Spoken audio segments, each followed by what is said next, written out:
قرب وجرب يا ابو العيال، طبخة ما كانت عالبال. قرب وجرب يا ابو العيال، طبخة ما كانت عالبال. مرحبا عمك شكيب، عندك بطاطا؟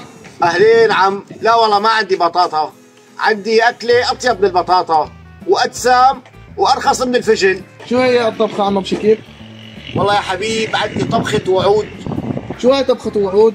عندي طبخة بدعم سكان المخيمات اللي ما عندهم بيوت يرجعوا لها ومنسيين، وعندي طبخة بوعد إعادة الإعمار، وعندي طبخة بطعم العدالة الانتقالية، وعندي طبخة بطعم وعد محاربة الفساد، وعندي طبخة بطعم وعد تحرير القدس.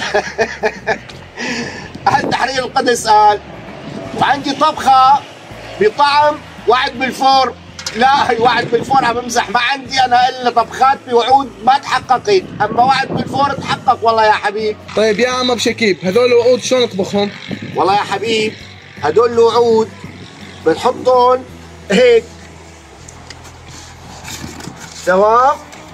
هي وعد تحرير القدس، وهي وعد محاربة الفساد، وهذا وعد إعادة الإعمار، وهذا وعد دعم سكان المخيمات،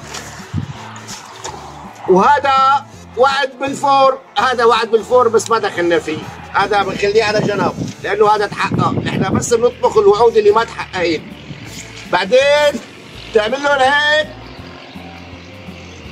وبتشرب منها انت ومرتك واولادك، وهيك بتشبعوا شوربة وعود. تمام عمي؟ قرب وجرب يا ابو العيال، طبخة ما كانت عالبال.